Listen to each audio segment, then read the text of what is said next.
What was that? I am Gundam.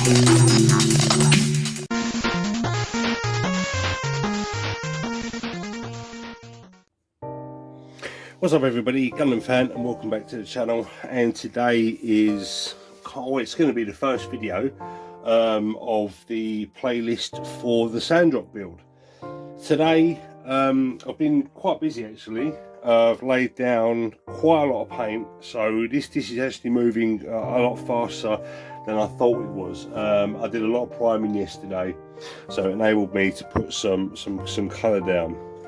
Unfortunately, I've come to a little bit of a stop because I don't have this particular shade of lilac or indigo, mauve, but it's like a grey indigo. I know Gaia colours have this, but I can't find it anywhere. It's so hot, it's so troublesome. And mixing the paint, I don't know. I'm stuck with it.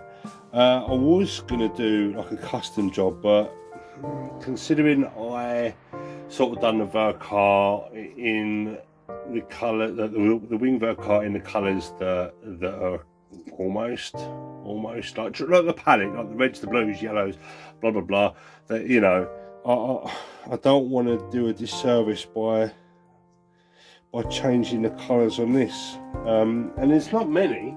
But it's the majority is in the backpack, the groin, and a few pieces on the chest. But it's finding that Gaia notes. I mean, I'm going to hunt for some other colours as well, more locally, because Gaia and Mr. Hobby are generally in the Asian market, and if, you know, just to get one bottle, it's going to cost me like 20 quid plus postage. It's going to be a lot of money. So, but then once I've got it. I suppose there is that. But I'm going to check Zero Paints and a few other vendors and stuff like that, and see if I can find this. But this is what's holding me back. But for now, I can still do the whites at least. What I'm choosing to do is an offset.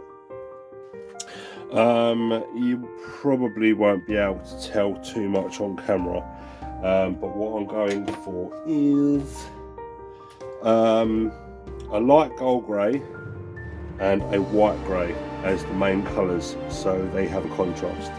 Because I had a little bit of criticism on a Discord channel saying, "Oh, your wing Vercar, you haven't done enough colour contrast in your paints." Okay, fine. You know, even though I used light grey, got a white grey, white, and off white, you know. In the kit in hand you can tell, but on camera you can't, so it's a bit of a ball ache really. So I'm going to try and hope that I can make at least the contrast stand out on this build.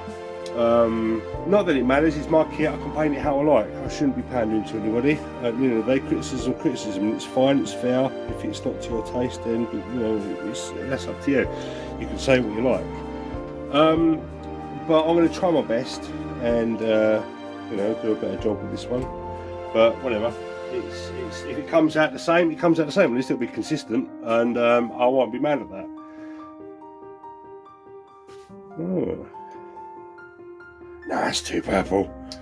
That's way too purple. I mean, I suppose I could mix this with a bit of grey and see if I can make it. You know what? I might be onto something. I forgot I had these Tech paints, and they're pretty thin, and I've got a high pressure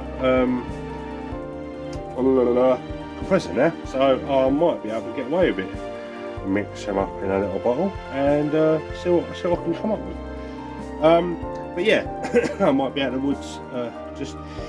Right, what I've got to do now is, this is all primed, so what I want to do this is all these parts are going to be gold grey, and then all the rest of the parts that are not primed yet, I'm going to prime them in either mecha white or mecha grey, because putting white prime on white parts is really hard to see whether you put coverage down, and I think the light grey will be good enough to then put the white over the top, and in that way you might even be able to get away with doing like a pre-shade, because you've got the grey background, put the white over the top, and then you can work out a bit of shadowing in and contrast that way.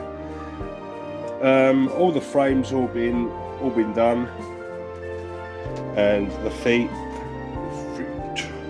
as Bobby Skullface would say, they've all been done, barring a little bit of detailing and some panel lining and all that sort of stuff. All that's going to come soon.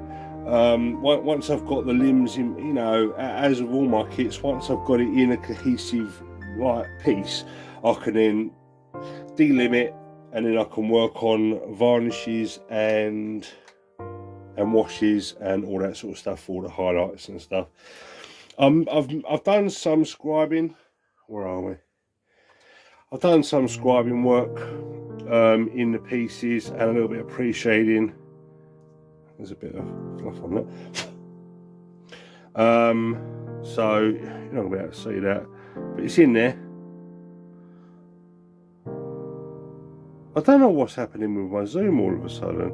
It's been working fine for ages.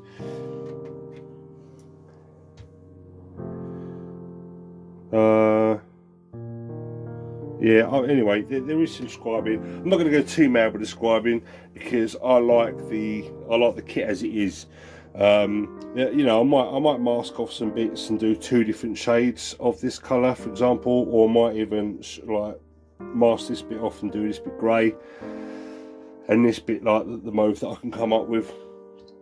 But it's all up in the air at the moment, because I've got in my mind's eye what I want to do with this kit, but because it's been flying along, I don't want to sort of bog myself down with, oh, what if I do this and what if I do that, and it will just take me even longer. So I just want to bash it out.